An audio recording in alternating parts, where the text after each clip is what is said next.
Welcome to E-Commerce Insiders, a journey to success, where we dive deep into the heart of e-commerce, uncovering the secrets behind successful online stores and the entrepreneurs who run them. Hosted by Chris Morano, each episode includes insights, strategies, and inspirational stories designed to guide e-commerce store owners on their journey to building remarkable brands. Whether you're starting up or scaling up, we're here to light the way, sharing the experiences of those who have made their mark. Let's get ready to build your dream brand together. On this episode of E-Commerce Insiders, I am joined by Abed Adawi, co-founder of AB Marketing Group, for a compelling conversation on the transformative power of creative media in e-commerce. We get to discuss Abed's journey from the early days of AB Marketing Group to becoming a pivotal figure in the industry, working with brands like Lamborghini and Stella Artois. Dive deep into the intricacies of content creation, understanding your brand's mission to the nuances of video production that captivates and converts. Whether you're a startup or an established e-com brand, this episode is packed with insights on leveraging media for maximum impact. Tune in to explore the strategies that have propelled AB Marketing Group's success and learn how to apply these lessons to elevate your brand's digital presence. Let's hop right into the episode. Hey, Abed, thank you very much for coming on E-Commerce Insiders. Just a brief history. Abed runs an amazing creative media agency that I thought would be the perfect guest to have on E-Commerce Insiders to bring really that element. So thanks for coming on the show. Of course, man. Thank you for having me. It's an honor. Absolutely.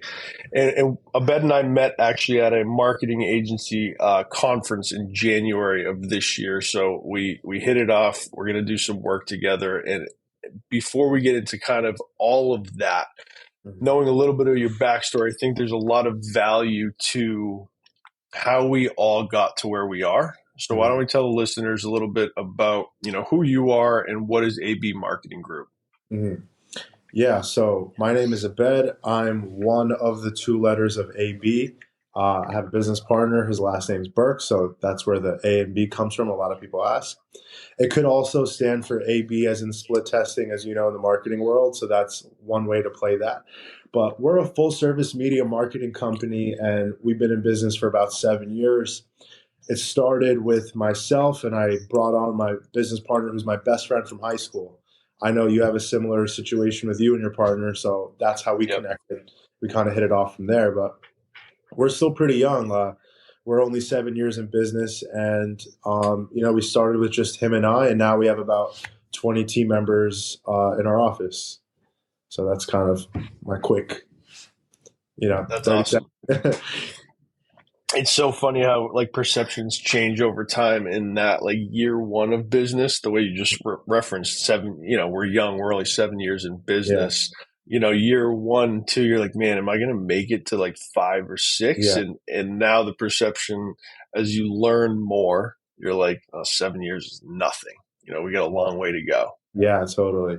I consider myself still, I guess an adolescence, not so much a toddler if you're referencing a child, but, and what's cool that you said that, because in the first few years, you're just trying to survive, right? And in the first 5 years in business, in any business, not just marketing and media, 90% of businesses fail. So to get to the point of past 5 years, you're of the 10% already. So that's pretty cool. That really put it in perspective for me of are we doing good? Is this good enough? I'm like, hey, we made it in that 10% that a lot of people don't make. So that's no small feat. Yep. In entrepreneurship, you got to take any of the wins you can because you get punched in the face every day. That's what I every day. Smell whatever roses you have. Yeah, right? For sure. It's funny you mentioned that because I'm reading Ready, Fire, Aim right now. And in that book, he truly breaks apart business in the lifespan of a human life. And kind of coming to grips with, he does discuss the newborn phase, the adolescent phase, the adult phase, and each of those have different milestones. And, for someone in business, 7 years where we are right now is at times a bit of a punch in the face in that book. And you're like, man, there's a long way to go here. Yeah. So one of the things I really what blew me away when we were at the conference together was just your guys' ability to create amazing content and some of the brands that you guys have worked for in relation to e-commerce store owners, knowing that social media and content is really one of the pivotal factors in the success of a brand. Let's dive into a little bit about what you guys have done. Let's start there and tell the audience really some of the work you guys have done. I know you've done small, you've done big, but I think that's really kind of an exciting part of this conversation. Yeah, totally. So we're media focused, right? Our tagline is media driven marketing. So we're media first. That was our core competency always. And, we do brand management where we run social, run some paid ads, but that's our bread and butter. That's what we're known for. People still to this day call us the video guys.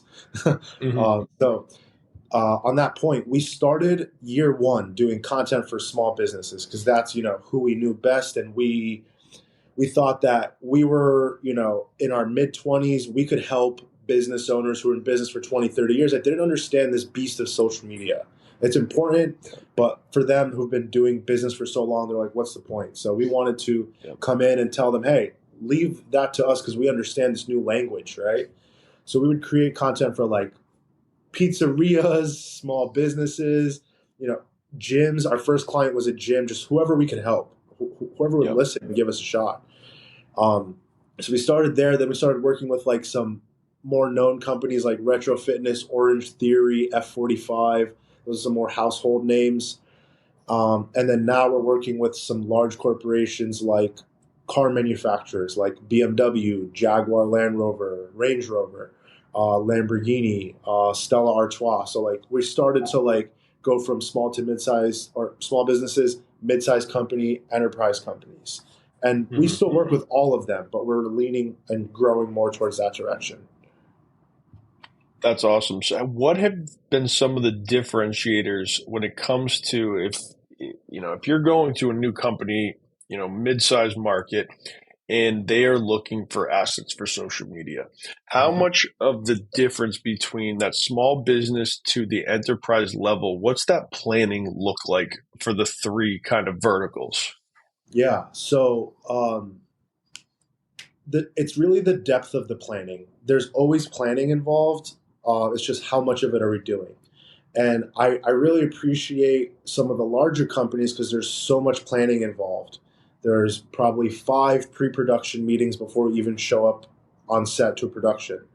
Whereas a small business owner is like, just come in and do your thing and show me what you got. And then all of the feedback is on the post-production back end. Well, I wanted this. I wanted to see that. So to prevent a reactive, like, why didn't you get this?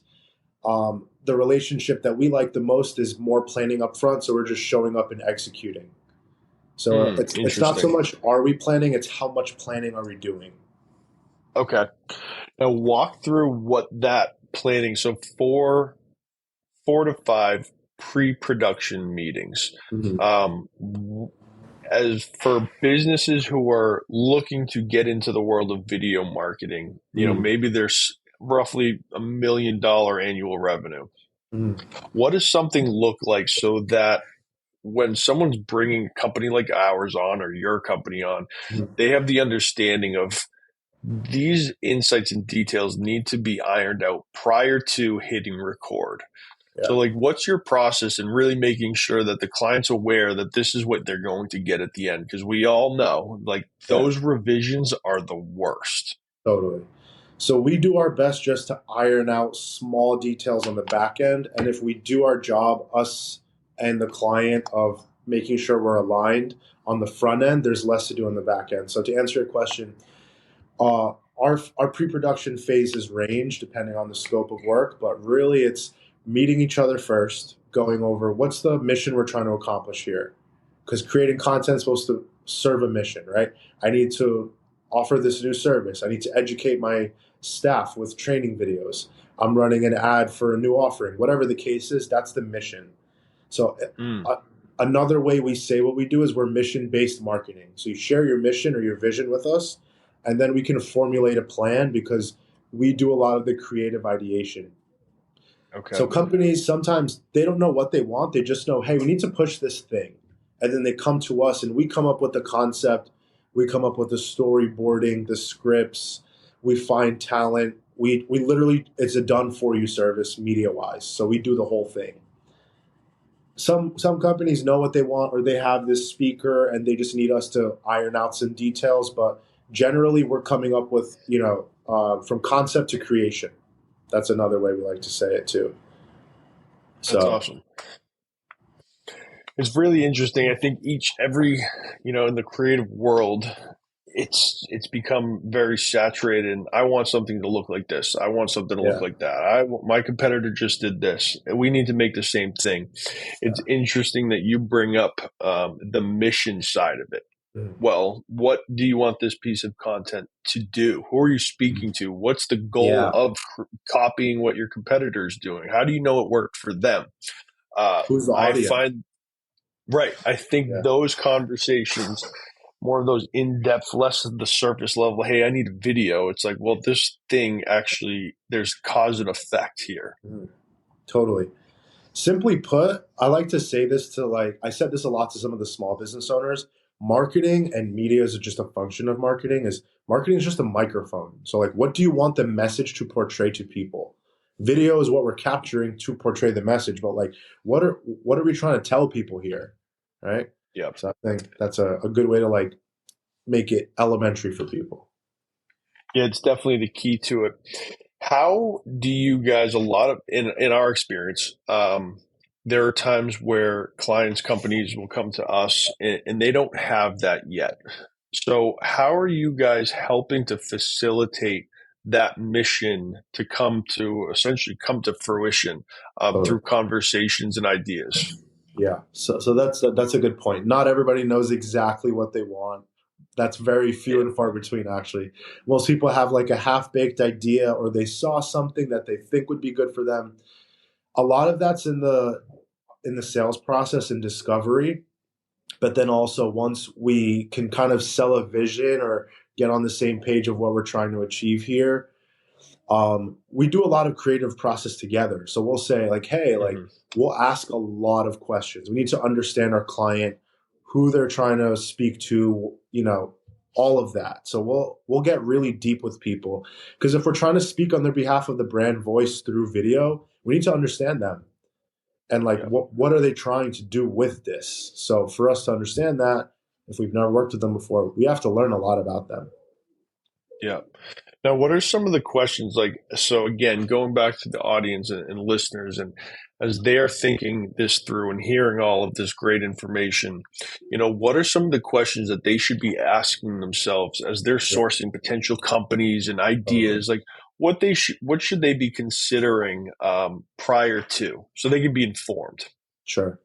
I think what makes you different, because a lot of times they see what their competitors are doing, like you said, and they want to copy that. But you, even though you might offer the same service or in the same industry, you do things so different. A competitor might do things in volume, and you might be a quality type of person who you work with less, but you're so fixated on the service you provide or whatever. But it's what differentiates you from the marketplace or your competitors or the industry. And then what makes people work with you as opposed to your competitors. So it's kind of the same question, but that's a really good place to start. That's awesome. What makes you so special? I see that for sure. I think that value proposition, we see that in e-com all the time. We'll get leads with the same type of business, but there are those differentiators. Maybe this product is 100% natural. This one, comes in sustainable boxes. I actually just spoke with a gentleman last week who's doing an insect protein based organic pet food. Wow. And so yeah, I know. And so when I was speaking to him, just hearing the mission of the business had an incorporation of these different facets, it was really interesting. And that's what differentiates him from what's sold at Petco. And just identifying those. And if you don't think you have one, highly recommend diving a little deeper, peel back that onion a little bit to find it. Yeah. And that's good, because we'll assign homework sometimes, in preparation for our second meeting, since the first one's really just a follow-up discovery. We need you to give this to us. So take some time, sit down, think, and strategize with your team of like, what are we trying to focus on here? So I Yep. love that you said that. That's great. Yeah, it's really, we have the same thing. We have a form basically. It's Yeah. kind of in depth. There's a lot of questions to it, and it's interesting. You can almost tell how effective the campaign or planning will be Mm, based on how the responses are. sure. And how bought in they are. Because if they write one sentence answers, they're just checking the box and they're really dumping the Correct. rest on you. Versus they have Yep. skin in the game, they thought about it, and they've given the time and respect that it deserves. 100%. Then there becomes the excitement around it. I Yeah. think then from our job, it's our job to deliver on that excitement and show that final product. Mm. But if you're the one that's the most excited and to them they're just passing this thing on to you, then there's not the same level of buy-in. Correct. Yeah, it's like my responses back in high school. One sentence answers. And that just won't cut it for, to accomplish goals these days. If you are looking for a community of fellow e-commerce store owners who you can bounce ideas off of and learn from and answer questions and just be around like-minded people, join our private Facebook group, E-commerce Insiders, where you'll be able to learn from fellow store owners and also be able to provide insights. Join our private Facebook group. There's a link in the show notes below, or just go on Facebook and search E-commerce Insiders. It is a private group, so you will have to answer 3 very easy questions. Also, if you have any intention of selling anything, this group is not for you. Our goal is to provide as much value as possible to the community, not sell anything. Look forward to seeing you there. How have you guys been able to pivot and explore all of these different social aspects that are coming out today, these platforms that, we all know a couple of years ago it was like the TikTok boom, and then it was Instagram Reels trying to compete with that. How are you finding from a deliverable standpoint, what are clients asking for more these days? That's a good question. So for us, it really hasn't changed much because we're mainly video focused. And if anything, what changes is the format of the video, right? Mm, Before Reels and TikTok, basically short form content was a thing, it was all landscape content, right? But yeah. really, the only thing that changed for us is how we're shooting. Everything else is kind of the same, and maybe if anything, we're condensing the content to make it, um, 15 seconds as opposed to 60 to 180 seconds or whatever. But Yeah. for us, it hasn't changed much. Okay. Awesome. And from that perspective, then, how have you guys been adjusting to technology? One of the big things that we get asked a lot, because we're more of the marketing paid media focus, where you Yeah, guys are more the creative side, totally. is like, well, what are you guys shooting with? What's your creative? What kind of gear do Yeah. you have? How, knowing how fast technology is moving these days, how has kind of the equipment needed to evolve as well? Yeah, so that's a good question. It depends on the size of the project. Sometimes we'll use some, more basic full frame cameras like a Sony A7 or S3. Sometimes we'll bust out an FX6 for a more cinematic look. We've shot on a few reds sometimes depending on the project, but I don't think it's more so the times, just because those cameras, like our first camera was a Sony A7, and now they still have it. It's just a different version, maybe a Mark IV or whatever. But Hmm. um, a lot of times, the placements or the platforms that you place the content on decompress the content anyway. So unless you're shooting something in 8K for a movie or whatever, it almost doesn't matter. At Okay. least in our But experience. no more iPhones. We still use iPhones, yeah. So, Really? yeah, because we also run organic social media. Funny Mm, enough, organic content or user generated content sometimes works better performance wise than a professional video that will spend with like lights, cameras, mics, editing in Premiere and stuff like that. Sometimes just a quick iPhone video will do better. So we do both. interesting. That's the perfect segue, because we've been having, I don't want to say internal battles here at the office, but Mhm. conversations more stemming in regards to where does the highly produced content fit into this Mhm. world of short form UGC content? Mhm. So tell me a little bit about what, so that I can go back and continue arguing with the team. How do you see the evolution of what people are actually engaging with Yeah. look like? Well, what side are you on the argument so I can give you biased information on that? No, I'm kidding. So as far as, where it's going, I think, and this is me being a media company, I think that user generated content is more relatable because it doesn't feel like you're watching an ad. Like, when you're watching a Mm, well curated professional video with cuts and subtitles and all of that versus someone who's literally taking their phone, flipping it, and recording it like this. It's more relatable. It yep, doesn't feel like you're being sold. You might still be being sold through an ad, but it just might not feel that way. yep. And I think Almost feels people don't. more honest. Yeah, it feels more organic, real. That's why I can't. I think you can speak to this better than me. In the e-commerce world, I think that like user-generated content for testimonials of products works better through organic, as opposed to like Yep. shooting a video testimonial that way.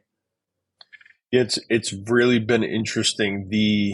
We have a number of, I won't say case studies because we haven't gone that far with them yet or any research into it, but from surface level, our Mhm. highly produced ads actually are less effective Yeah, in terms of, ROAS and getting a profitable return back than the highly produced ads, totally. and we're not working with Lamborghini, so we do have a small sample size of really that mid-market, you know, uh, Yeah. $750,000 to 5 million annual revenue. Um, but what we're finding is actually almost the expression like the keep it simple, stupid approach, It's where dumb true. it down, going back to what you were talking about, the value proposition, what is Mhm. that differentiator, highlighting that, and then solving the problem.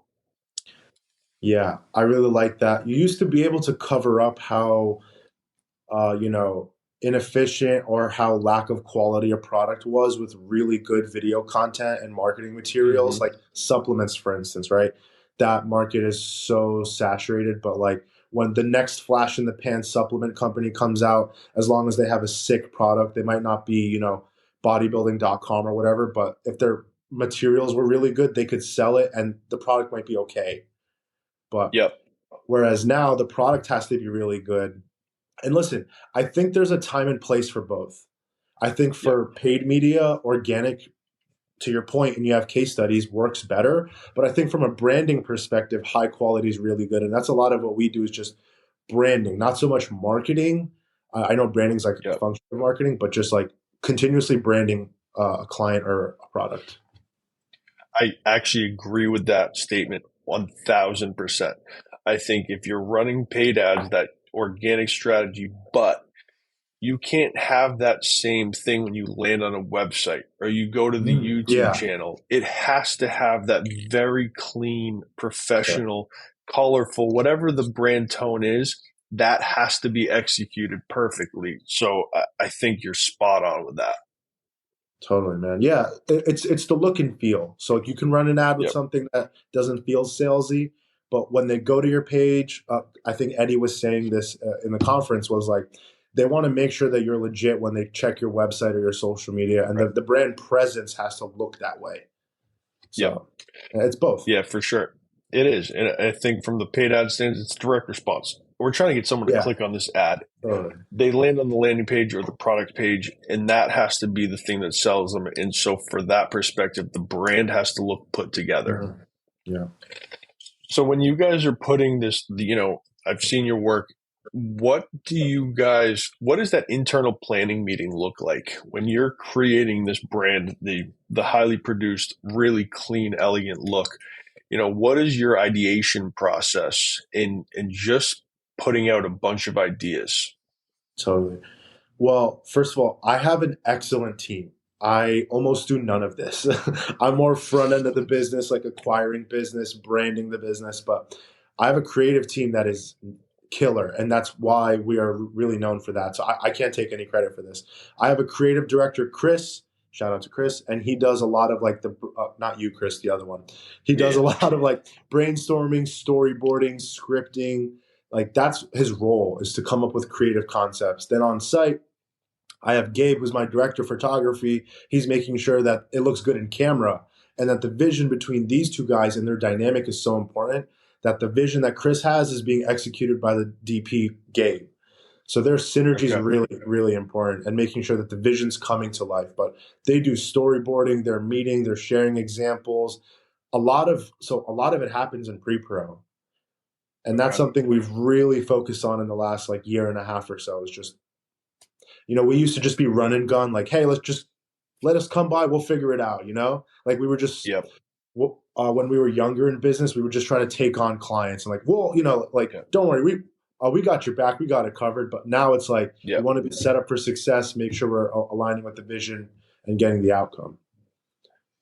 That's awesome. So for a small business owner, e-com owner, what would be the process to get their mind thinking about all these things we've talked about? So the first step, mission. Next step is kind of the ideation of like, maybe it's a comedy ad, maybe it's a, product video. Like, what are some of the questions that they should be asking themselves to get a successful outcome that they're happy with?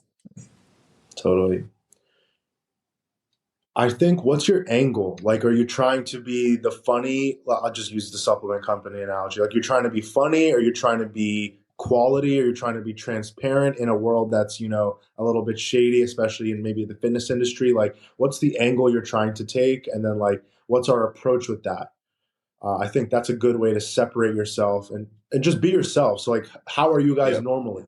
Like, I met you and your partner. You guys are just real guys. You're not trying Yep. to be something you're not. You're real dudes. So, like, if I was going to Yep. brand you guys, I would play on that. So, Yep.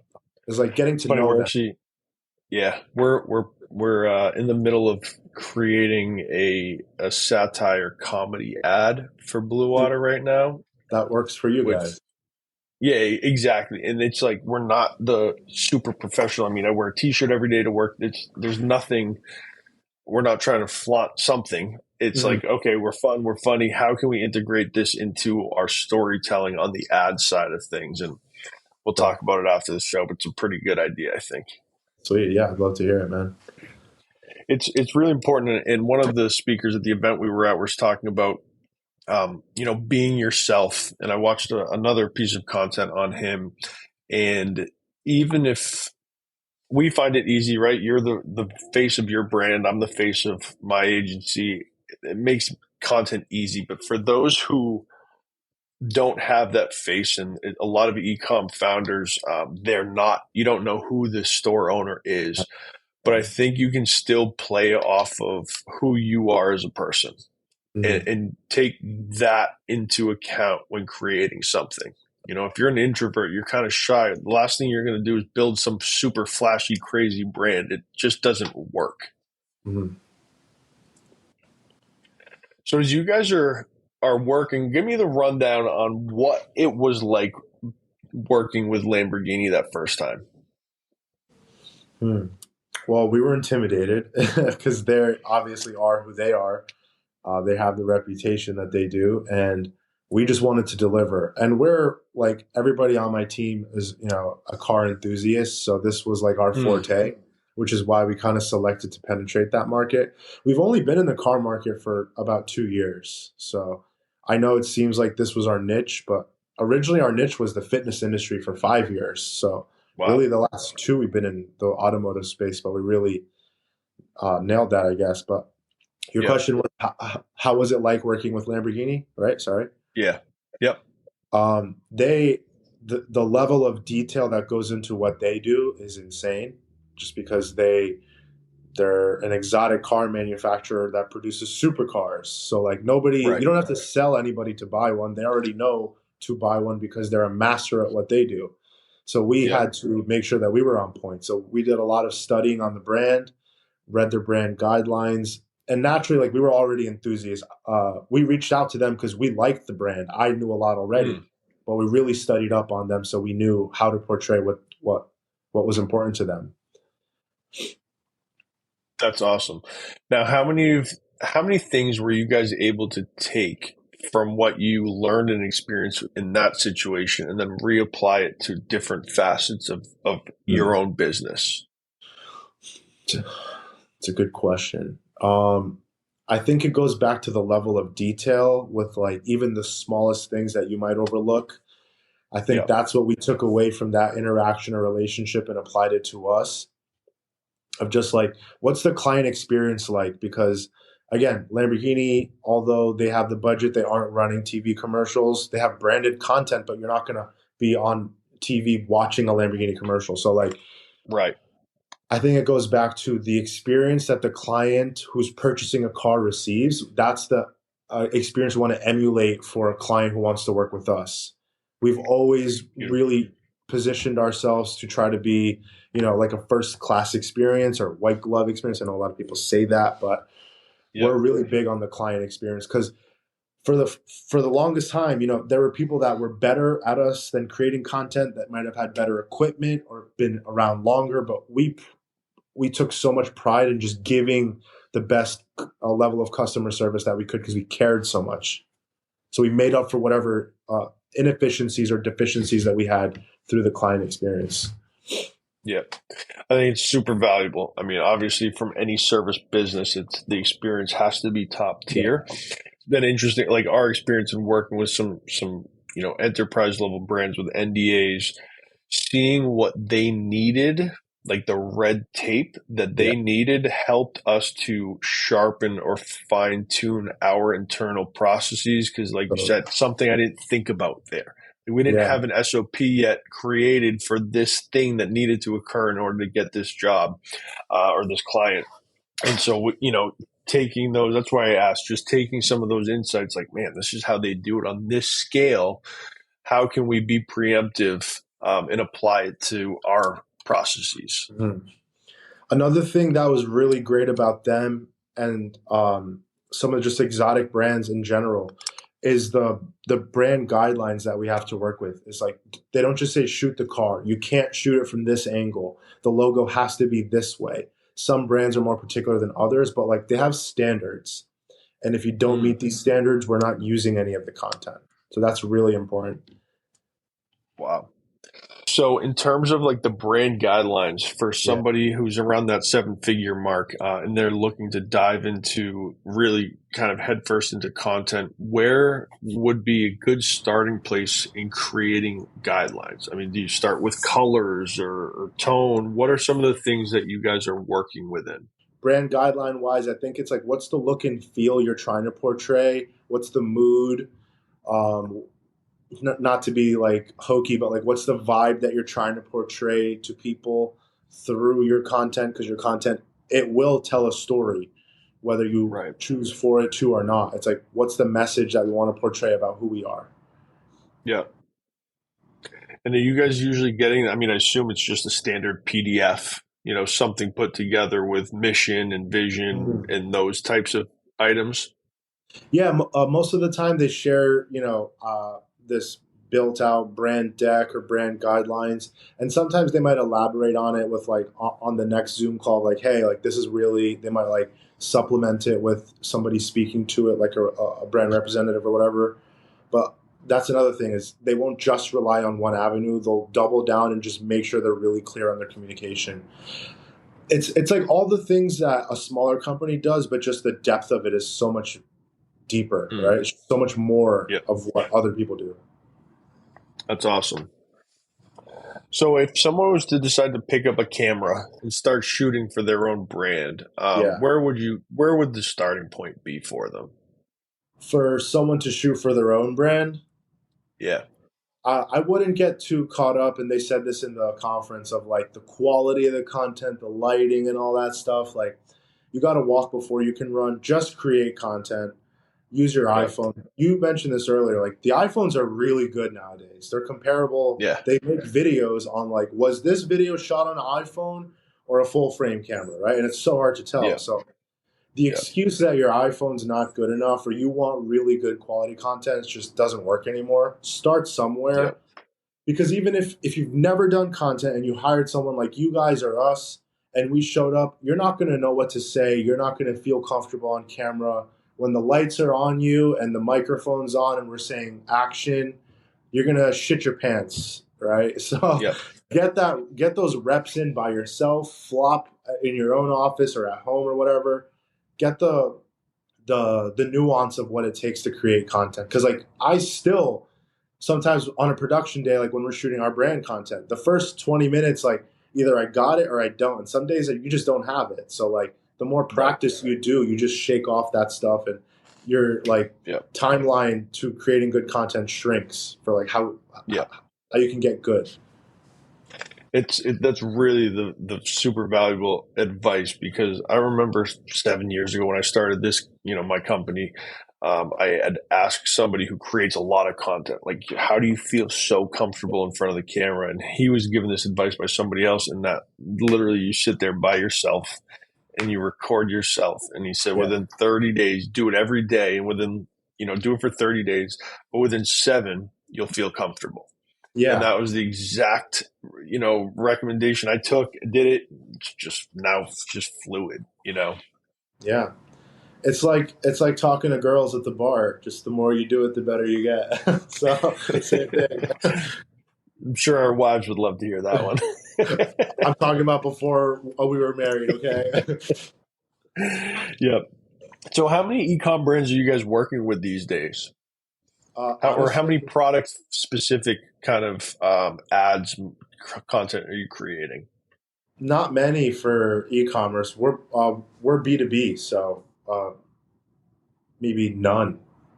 Once in a while, we'll work with a product-focused company like Stella, or a local donut company that has like 7 locations, but that's not really our niche, to be honest. Yep. No, it's cool. So what did you guys do for Stella?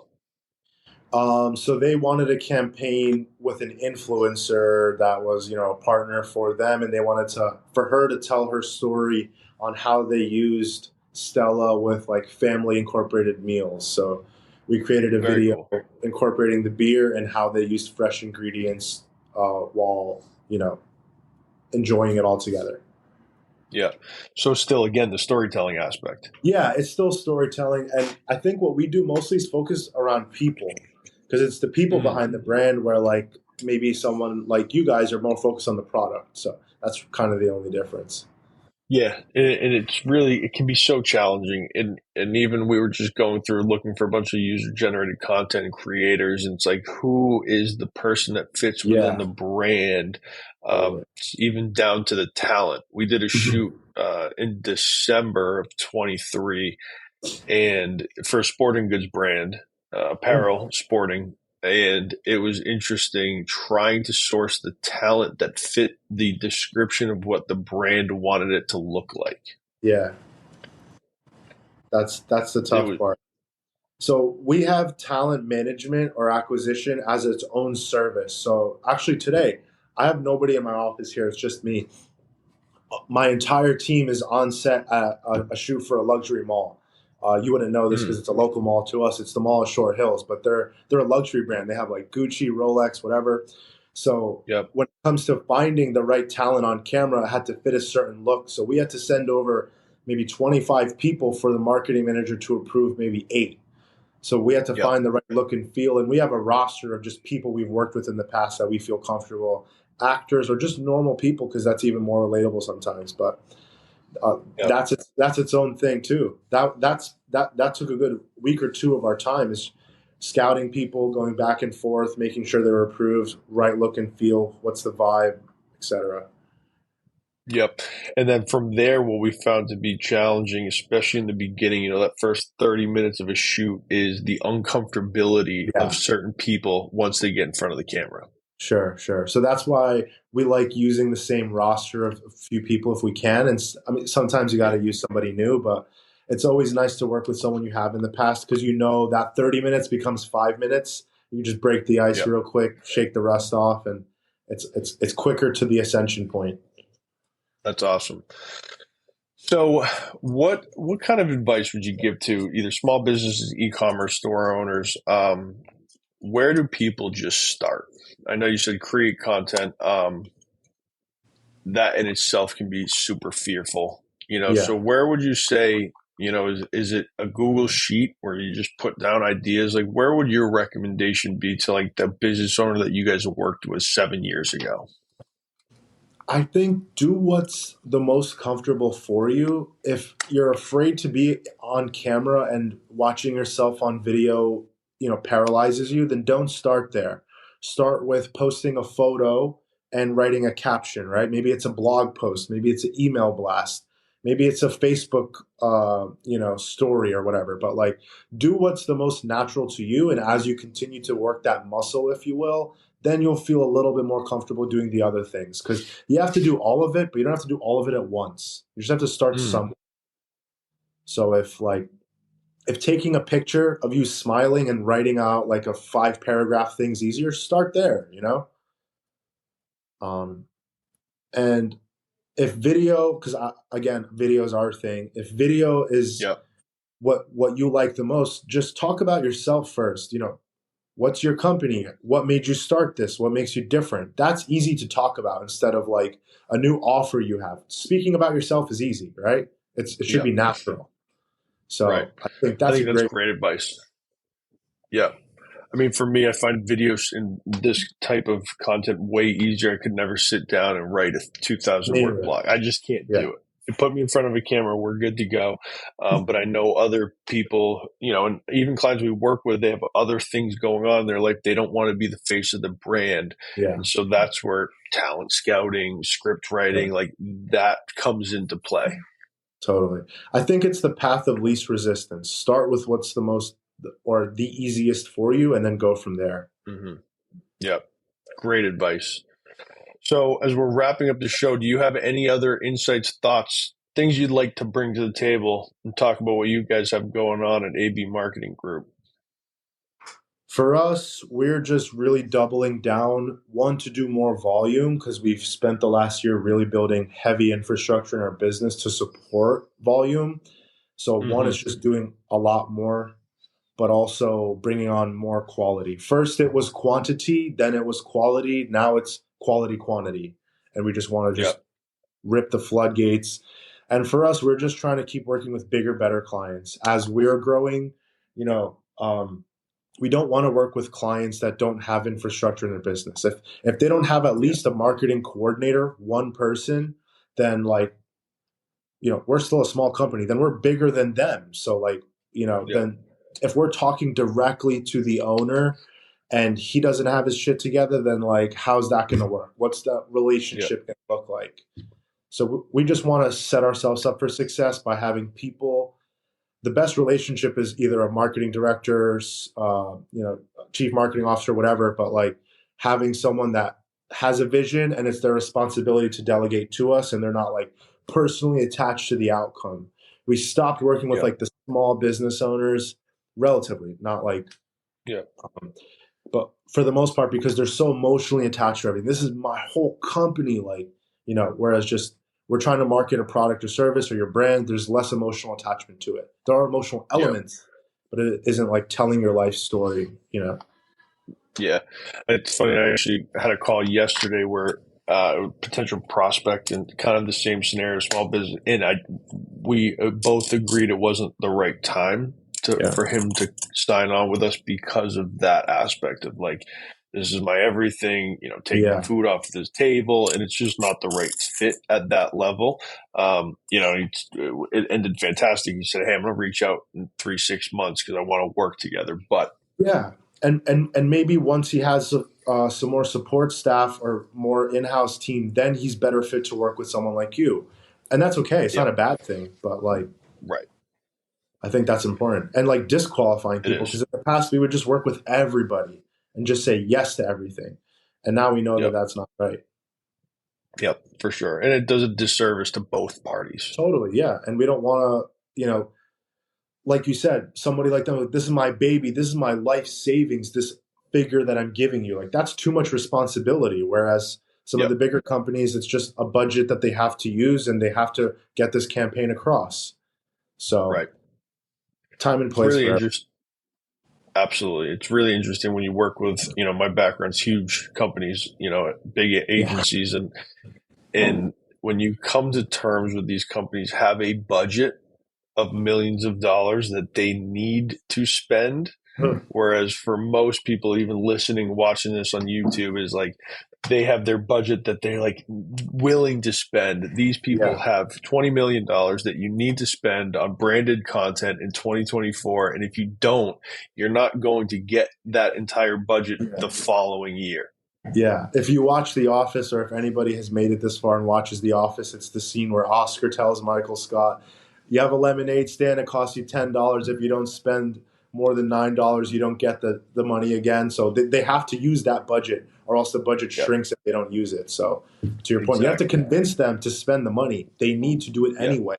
Is it going to you or somebody else? Yep. That's fantastic. So I really appreciate you coming on today. Where can everybody find you, see the amazing content you guys are creating? Thank you, man. Thanks for having me. You can find us predominantly on Instagram. Our Instagram's 4 letters, ABMG. We're short for AB Marketing Group. You could see a lot of our work there. You could see our website has a lot of content there, abmarketinggroup.co. Awesome. Well, Ben, thank you very much, man. It was good to see you again, and thanks, man. We'll be talking soon.